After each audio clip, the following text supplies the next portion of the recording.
Welcome to Yesterdays. We're going to have a conversation today, and I'm really privileged, and I know you're going to enjoy this, with Charlie and Gwen Briley. Now, they own the Pink Pony restaurant that's been in downtown Scottsdale as a landmark forever. We're going to have an opportunity to chat about the history. Charlie bought the restaurant in 1950, and it's been in the family, and it is shaped by over time, by their view of Scottsdale and the people who have visited. And there's a rich, rich history that lies within in your minds and your hearts and in the Pink Pony. And I think what we'd like to do first, thank you very much, Charlie and Gwen, for being with us today. It's nice having you here. Thank you, in your beautiful home, and I hope we get a chance to show some of it. It just represents the best of Scottsdale, so thank you. But maybe we'll start with a little bit of the history, and just, Charlie, back in late 40s, early 50s, how did you come to the Pink Pony? How'd that work? I was managing a restaurant in Phoenix called the Steakhouse, and in 1950 I severed my connection with that, and took my wife out to dinner one night, and we happened to go in the Pink Pony. And Claudia Ogden, who owned it at that time, she offered me a job managing the Pink Pony, so I took it over for $1,000 a month. And then in the next year, in April of '51, I leased it for 3 years with an option to buy. And at the end of the 3 years, I exercised my option and bought it. And I've had it, the Pink Pony, ever since. Was it always in that location? Oh, no, I was on the corner there of Scottsdale and Brown for 20 years. And the landlord, who at that time was Malcolm White, owned the building, and he leased it to me. When I took it over, she was paying $2,000 a month rent, and I did that. Every 3 years, he kept up the ante till I saw that he was going to wind up with owning my business. So I went down half a block down the street and bought the old Sprouts Rice building.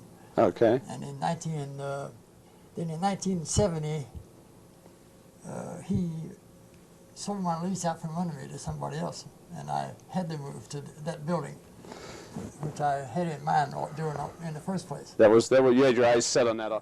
Now, is this the same building? Looking at the history around this, is this the same building that was Whitey's Cafe and Bar? That's right. It was Whitey's Tavern.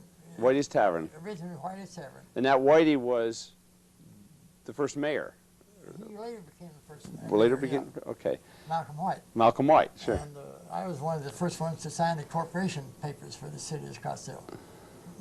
Maybe might not have been the first one, but I was on the first sheet. So you weren't the John Hancock, but there were, just to get that historical context. Now, so Whitey had this bar and grill, and how long? Do you know how long that was there before that? Well, actually, the Pink Pony is the first restaurant in Scottsdale. It is the first restaurant. Yeah. And Lulabelle's was the second. Okay. We used to have people. People come up there on their horses. We had a watering trough out in front of the Pink Pony. They used to tie their horses up to that watering trough. Was the road paved at that time? The Scottsdale Road was paved, and that's all. But so you had hitching posts, or you had some kind of ring on the on the front. Somewhere along the line, those all got taken off, and the parking places got striped. And well, so tell me just a little bit more about the ladies that owned it just before you, and then we'll go on and talk more about the Pink Pony. Originally, I had worked for Teat Walden in Phoenix, and his wife was named Ping, and Ping? Ping, yeah, P-I-N-G, and they divorced, and so she went out to Scottsdale and was figuring on buying the Pink Pony from Malcolm White, and she wound up buying it. I went out with her, and I told her not to buy it because I didn't think it was worth it. And then she offered me the deal of taking over the Pink Pony. Now, And and you say they paid $25,000 I for it? paid $25,000 for it. Yeah. And you didn't think it was worth it at that time. I want to tell you, it was No. it was the first real estate deal that Russ Lyon made when he came to Arizona. Oh, I'll be darned. The first Well, real that's estate quite a deal. first, Yeah, right. along with Sure. being the first restaurant. Yeah, there's been write-ups on that, yeah. You know, I had a conversation Russ- last year. I'm sorry. go Russ ahead. Lyon is a big real estate. I mean, he's made a lot Oh, of money. believe me, I know Yeah. that. Yeah, see, I mean, the family is Westcourt. Right, right. Right. I had a conversation last year with Virginia Ullman, who tells stories Yeah, way oh, back yeah, at Pink yeah. Pony about Frank Lloyd Wright and Mrs. Wright frequenting. She was Pink very Pony. dear customer of mine. She was very dear. Well, tell us a little bit about the Pink Pony and how it's evolved from that point in 1950, because it's become a centerpiece for spring training. I mean, it defined. You think of spring training, you think of the Pink Pony. You can't come to spring training without going to the Pink Pony, seeing all the museum that exists within In it. the early days, I mean, along about, I think it was 55 or 56, I became very good friends of Dizzy Dean's. I used to go bird hunting with Dizzy Dean. With Dizzy and his wife, yeah. Right. We were bird hunting every day. Great pitcher for the St. Louis Cardinals, Right, later a broadcaster. right. One of the Hands best. were humongous. They Yeah. were And then I used to take trips back east with Dizzy to do the game of the day. He and Buddy Blattner, and then he and Pee Wee Reese were the CBS team for the game of the day. Oh, we listened to him. And Dizzy introduced me to a lot of baseball people, and then when baseball people come to town, they come in to Pink Pony because they know that other baseball people are going to be there, and all they want to do is talk baseball anyway, you know. And they also knew the food was good, and it's a great bar. And, And it's, so, So actually, Dizzy Dean got him, the baseball started in the Pink Pony. oh, is that right? yeah, yeah. He's the one that started to say, "Come on over, Yeah. fellas." Right, and, right. They had the Millionaire booth, which Ah. was a corner booth, and that's where all the Dizzy Dean and all of them sat. That's great. That's great. Tell us more. I mean, so carry In the fact, story that on. was in the Life magazine. It was in the Life magazine on 1956. In fact, we got Got the Life magazine, yeah. I'll I'll have to bet dig you that do. out for you. I'll bet you do. So Dizzy Dean, yeah, I got to tell you an aside. It was my mom's favorite broadcaster. She loved baseball. Oh, yeah, Dizzy yeah. Dean had a bit of a twang in his Yeah, voice. he's- And he and Real his brother, twang. yeah, he was such a wonderful guy. and he knew Oh, the game obviously. he's and such a wonderful guy. Good fun for- to listen to. So baseball has been a big part of Pink Pony. Since I've been at Pink Pony, and the baseball people that I have known, Ty Cobb and Jimmy Fox. Now, Ty Cobb, The old Yeah. Ty Cobb. That was before my time. I mean, that And, was when he was... you've been 28 years. You and Charlie. Yeah, have been married, 27. right? 27 years. 27 years, uh-huh. Right. And you're very active at the Pink Pony and there. Well, I am now. Since he's had bad health, he Yes. says I had to run it. So Yeah, I said, okay. okay. Well, now Ty Cobb. Ty Cobb came out here in 1962 as a batting instructor for the Boston Red Sox. Now, my recollection of what I read about Ty Cobb is he sure had a temper. He was supposed to have had. He used to come in the Pink Pony real early, around 5:30 every day, to have dinner. And the poor guy, he was a loner. Yeah. So I guess nobody wanted to talk to him. I think that's what. But anyway, I used to sit and talk to him while he was having dinner because I hate to see anybody eat by himself, Good you know. for you. And I spent a lot of nights with him having dinner. And then I introduced him to a friend of mine, Kemper Marley, one time. And Kemper was a great baseball fan, and he invited Ty Cobb to come out to his house to have dinner, and he served him cornbread and black-eyed peas, and Ty Cobb really enjoyed that. Oh, is that right? Yeah. That's great. He was no Southerner. Oh yeah.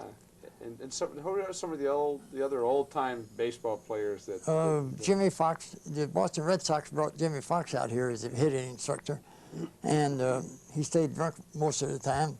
And so the Red Sox fired him and left him here alone and without any sponsor or anything. So we had a grocery store across the street, and I took him across the street and told my grocer, who was Earl Shipp, to give him some groceries, and I kept him in groceries till he went back to Galesburg, Illinois, and died. Yeah. I'll be darned. I've known Joe DeMaggio. He used to come in to Pink Pony and sit at the end of the bar. He was a batting instructor for the Oakland A's. I've known Roger Hornsby, just any Ed Williams. any ball player. Pee Wee Reese was a great friend. I've just got a picture here of a statue they're building for him to put in the ballpark in Louisville, Kentucky. You know, the Cactus League is all so much interwoven. How did that Cactus League get started? Because Pink Pony and Cactus League almost came out together. Really, right? the future of baseball in Arizona. When I first came here in 1936, I don't think I had anything to do with baseball until about 47. I was managing a place for kickball in Phoenix called the Gilded Cage, and The Guilty Cage? Gilded Cage, yes. Oh, the Gilded Cage. Oh, okay. And the Cubs were training in Mesa, and the Cleveland Indians in Tucson. That's the only two teams that we had here at that time. And then later the San Francisco Giants came here, and they trained on Central Avenue down in South Phoenix, and we had 3 ball clubs here.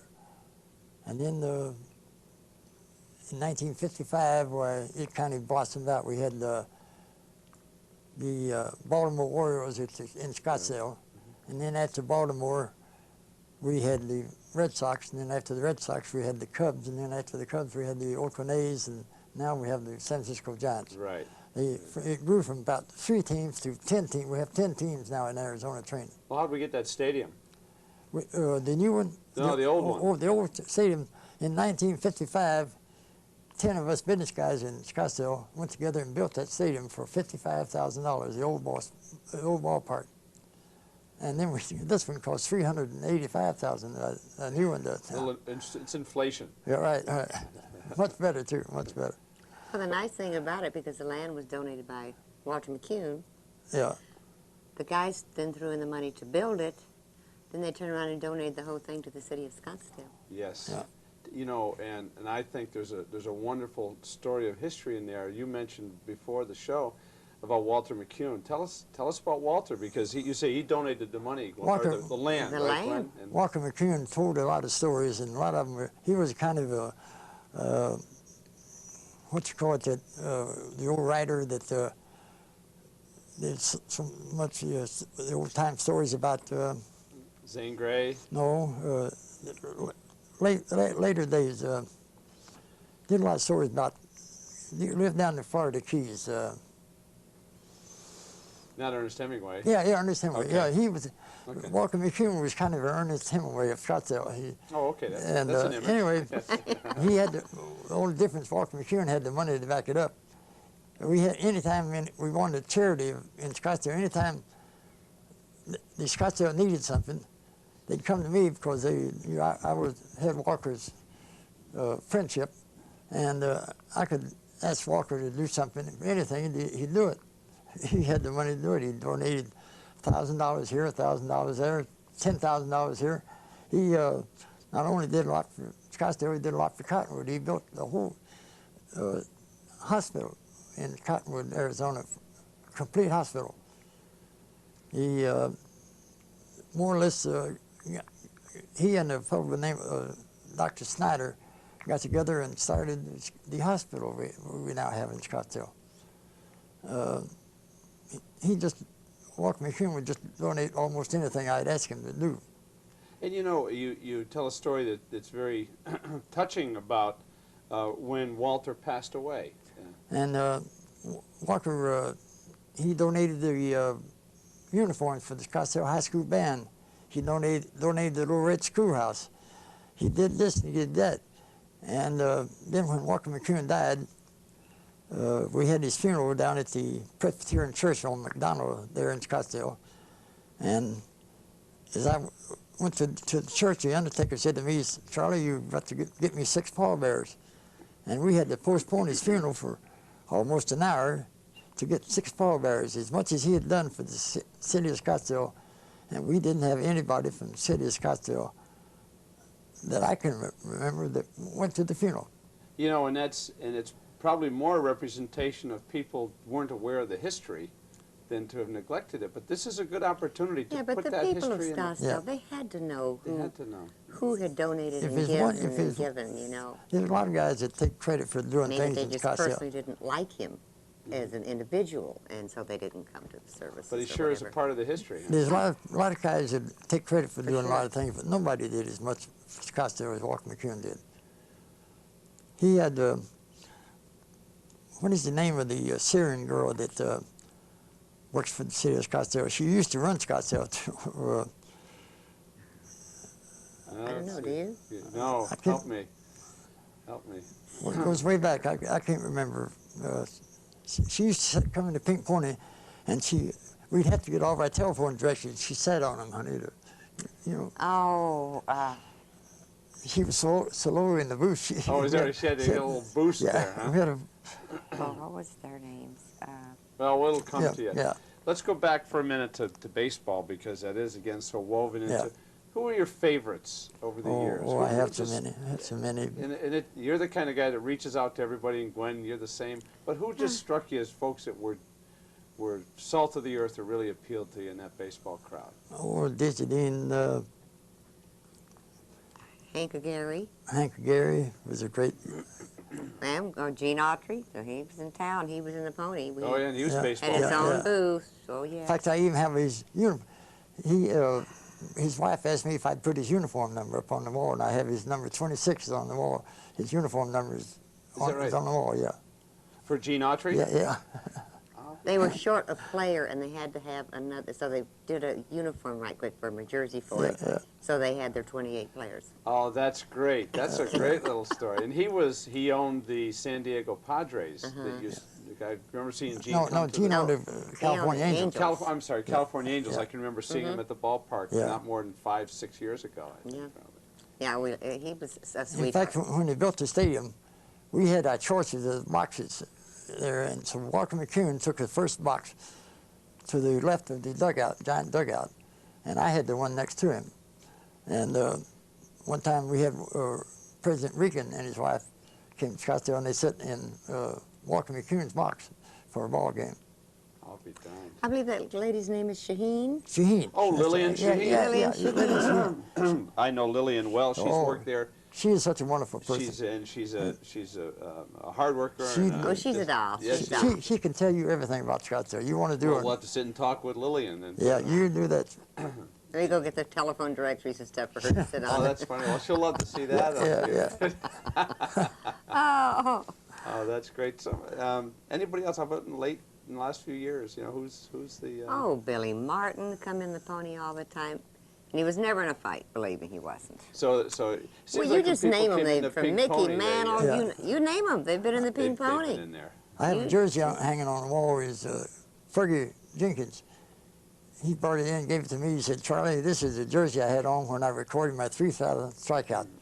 I'd rather you have it than anybody." So he gave it to me, and I have it up on the wall. Boy, that's a treasure. Is it listed that way? You got it all defined? No, we just have the Fergie because we tell the story then, because they all are asking about different things. And then I have Pee Wee Reese when he got through working with Dizzy Dean. He went to work for Hill Rich and Bradsby in Louisville, Kentucky. That's where Louisville Slugger is. He went to work for them, and he put me on the mailing list. I have baseball bats for the American League and National League for the last 28 years. The souvenir World Series bats behind the bar there. So if people come to have dinner, they ought to spend 15 minutes They tour the place. reading the walls. Right. Everybody tours when they come in. They, Yeah. you know, especially, well, sometime before they start eating, but afterwards normally, and then just tour around. And we got a lot of jerseys signed by Hall of Famers and Like a lot of Cooperstown. photos. I have an authentic Kentucky moonshine still moonshine Where they, Still. paraphernalia. yeah. The hanging How's it on. work? You Oh, they bored holes in the thing. They really screwed it up. a friend of mine from Kentucky sent it to me. Let me ask you to step out of baseball for a minute and look around the Pink Pony and kind of define for us the character of that part of town, because it's changed so much. Give people a flavor for what was it like when you looked out the door of the Pink Pony? What did you see? What was the neighborhood like?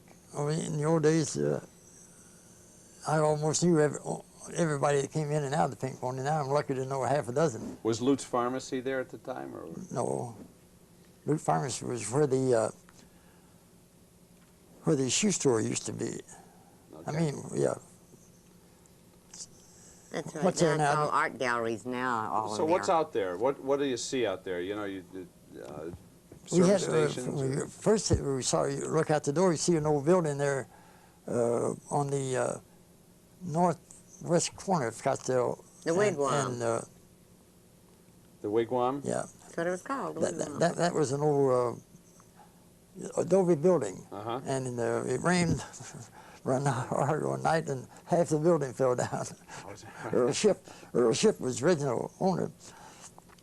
I don't know whether this is true or not, but they tell me that Earl Shipp owns 3 blocks there on Scottsdale Road that he got for a $600 grocery bill. Oh, is that right? I don't know. Well, there's some wonderful stories. We'll ask girls, you know, the family about that. But I know he owns everything from across from the Sugar Bowl, right? South. In does. 1937, I had a job selling meat for a thrifting company, and I called on Earl Shipp there, and he was in that location there in that old adobe building. And sometimes he couldn't even pay his bill. I had to put him COD, and now he could probably buy a Scottsdale. You sure helped a lot of folks out, I'll tell you, along the way. I did want to mention about baseball, getting back to baseball, that when they tore the old stadium down, we went over and bought home plate. Oh, did you? So it's hanging in the Pink Pony. I have one of the lockers at Do my you? house, and I have 20 feet of the fence, Oh, which I have no idea what Yeah. I'll ever do with. And I bought the S off the front of the big oh, Yeah. did you? S off the Scottsdale Stadium. So yeah, everybody, it was nice to have a piece of it. Yeah, To you you it need has a a deep piece of meaning it, to yeah. have that home plate. We have home plate. That's wonderful. Where does Yeah. it go from here? There's been so much change around you, and it's so nice to have the Pink Pony as a constant point in a sea of change. You know, you used to one time I had have an old friend that still lives in Scottsdale by the name of Clyde. What's Clyde's last name? Holiday? Clyde Holiday? Yeah, Clyde Holiday. He's a photographer. You might know him. I don't know, sure. And he used to tend bar for me once in a while. When I took over the Pink Pony, I was so poor couldn't hire a bartender. I tended bartender day shift and night shift both for the first year. And then I made enough money I could hire a bartender. So Clyde went to work for me, and people would come in and ask for directions, and he'd give everybody directions from the Pink Pony. From the Pink Pony, so many miles this and so many miles now. But everything. That was the center, huh? Yeah, The center, huh? That's a good employee to have, isn't it? yeah. We used to have, I don't know where it's still not, the Elizabeth Arden School for Women in Scottsdale, and all the people the old girls that come there to stay would all come into Pink Pony because that was the only place to go I on don't think I'd call them Saturday. old girls, Charlie. We had a lot of movie stars. What's that movie star's name that she had a lot of genes for her friend back east? Cal Turner's friend. Ava Gardner. Ava Gardner. Ava Gardner used to come in there. She came out to stay at this Elizabeth Arden School for. Elizabeth Arden School for Girls. And what's Kitty from Gunsmoke? Sure. Hugh Down. You just name them, they've been in the Pink Pony. Yeah. I'm telling you, it just, I could sit here for hours just write names down that's been in the Pink Pony. It's exciting. We have a ball. You have a ball and you have. We do. It's like a home away from home. It's not fancy inside. It's the old black booths and all this, but people love that. The originality of the whole thing. They sort of see when they walk in They the get- same thing yeah. someone saw 25 Yeah, or 30 they years get ago. tired of looking at Southwestern, just, decor and all that. Tell me, what's the most popular thing on the menu? Well, of course, our steak is great, but I mean, prime rib. Oh, but it's half of a cow. Well, they, Oh, jeez. that'll To see this draw cut- the ball players Yeah, too. won't it? I mean, we don't get as many ball players as we used to because they have their families out here now, and some of the younger ones that are single, they go to the yuppie places, of course. We get owners, managers, general managers, scouts, And we'll get some players in. We used to get a lot of players, but they kind of just... A lot of friends, though, you see year after year. One time I had 5 Hall of Famers in there at one time. And a lot of sports I have, writers. One time I had 3 National League presidents sitting in the booth having dinner together. There was Chub Feeney and Giametti and Bill White, all National League presidents. But the 5 Hall of Famers stayed in there. Well, I bet that doesn't happen very many places very often. Well, I just like Bob Lemon that just recently passed away, which was a dear friend of Charlie's. And he and a bunch of other guys, which were Hall of Famers, were sitting in the Pony one night, and they were taking off for Washington, D.C. The next day. I mean, they had to have hangovers the next morning. But President Reagan was having a luncheon back in Washington.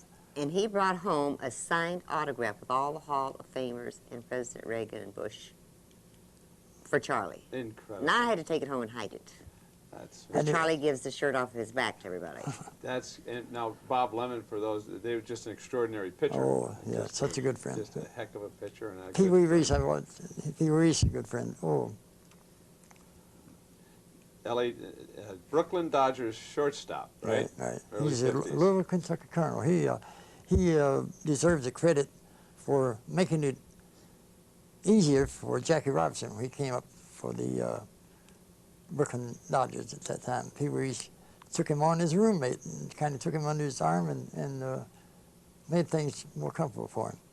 Now, what do you think of the Cactus League now? We're in pretty good shape. What do we have, 10 or 11 teams? We got 10 teams, yeah. 10 teams? Yeah. It's great. It's pretty solid, and a whole Well, lot I of this... thought we was going to have the Dodgers there for a while, but I wouldn't bet against that. it might still happen. I think that family would like to have their team a little closer to L.A. than Vero Beach. Don't tell Vero Beach. Yeah. Because the plenty room out that Indian reservation, they could crack a deal real easy. Yeah.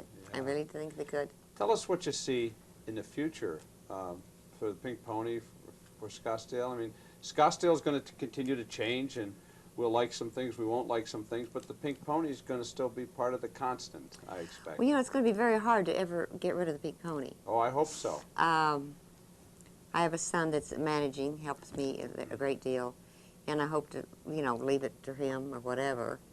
I don't think he'd ever, yeah, it is part of history. And you know, it's so sentimental about all this. I mean, we got 2 people's ashes out in our planter out in front. No. Yes. That's where they wanted some of their ashes. Well, you want to tell us who they are? At the Pink Pony. One was a guy from San Francisco, a fan, and one was Jim Martin, a local jeweler right on the corner. How about that? How about another piece of the folklore? And Leo Walls, when he passed away, I had part of his ashes in Charlie's desk drawer for about 3 months at the time because Charlie was sick. And I finally went over to the stadium and they gave me permission to spread the ashes. You know, so we're really donating, you know, those... You know, we now have a Historical Preservation Commission that the council formed, which I think probably starts to give serious attention to exactly what you're talking about, not losing the places of Well, you don't want to, and you see it every day, though. It's scary. Of course, the Galleria was a big disaster anyway. Well, wait, let's just... let's not even get into the conversation in that one. But they've got to keep it original. And Malcolm White, Lorraine White's a very lovely lady. Yes, she is. And she comes by and yaks with me ever so often about different things. And it is a shame that they're modernizing all of so many of these buildings and stuff around here. It's just... And at the same time, Gwen... I know time marches on. The important thing is that we don't lose the icons of history, like the Pink Pony. And there are others. You can't save every building. But you can save the That's the true, icons. but you could still give it an older look, even if you're remodeling it. You know, it's just, we want to keep it that way. You bet. And that's the fun of it. Well, it is the fun of it. And now we got Bucas there. We got Banderas next door. We need parking. Well, you got your little valet parking set up. Yes, yes, that has been, you know, our customers love this. Now, we do not charge our customers. If they want to tip, they can tip, but I pay for the service. How about the future of the Cactus League? You've followed it as much or more than anybody I've ever spoken with. Do you see it being as strong or stronger part of the future? Yeah, it just keeps getting bigger and bigger. And it's thanks to pioneers. I mean, we never forget that for a second. It's thanks to pioneers who blazed the first trail. That's true. And this stadium of ours is so unique because it's in the middle of downtown. Absolutely gorgeous stadium. And it's just wonderful. You It's can beautiful. walk to... I have a plaque on the bar, behind the bar there. The city of Scottsdale presented to me as one of the builders of the stadium over there. That's great. That's great. Yeah, well, he's going to be 85 next month. Well, This month. This month, that's right, March Fantastic. 25th. Happy birthday. Yeah, he's going to have his That's big great. day. We used to have strippers for him in the pony, but he says he's beyond that now. Not going to do that, huh? No strippers anymore. But still a party in the Yeah. pony, right? But you know what? They come from San Francisco and everywhere on those dates, so they could be there for his March party. 28th. 25th for 25th, his I'm party. sorry. Yes. I mean, it's a riot. That's great. That's great. And we get fans from everywhere. Anything that I haven't asked you that you'd like to tell us? Not that I can recall. It's been absolutely delightful. Well, I mean, thank you. We appreciate you coming out of the Yeah. house, Thank you. and you'll have to get down and do some filming of the pony. We're going to do that. I've got to tell you a funny story about the pink pony. When I first took it over from Claudia Ogden, I'd have to take the money from Scottsdale into her home in Phoenix and put the money in the safe in her house. She'd leave the back door open for me, and she had her safe in her dining room, and I'd take the daily receipts in there and put them in her safe in her house. So one night I get a call at my house, and it's Claudia Ogden.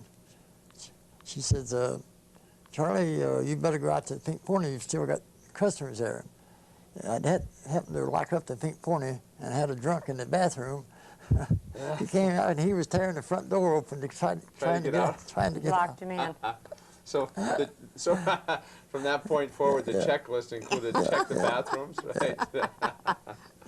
That's Oh, great. shoot. Well, Gwen, thank you very much. You're And welcome. Charlie, it's a privilege. Thank you. Privilege to sit and talk I with hope you. I've done anything. I'll think of a million things after you leave. But When you do, would you let us know what those million Okay, things are? okay. And if He you will. get a He'll chance, think of Gwen, them. to look in the archives for some photos. I will, and I do have a few of them. So, and I'll check with his daughters too, Great. because I'm sure they have some. And those of you who are watching, we ask you to look for some of those old photos to help tell the story of Scottsdale. As it grows, it's even doubly important for the history to be understood and for us to know the context in which Scottsdale exists and how special it is to preserve a bit of our past, both with the stories really and with is. the physical structures. So It really is. we thank you very much. Thank Thank you. you. And thank you all for tuning in to this edition of Yesterdays, and we look forward to seeing you again.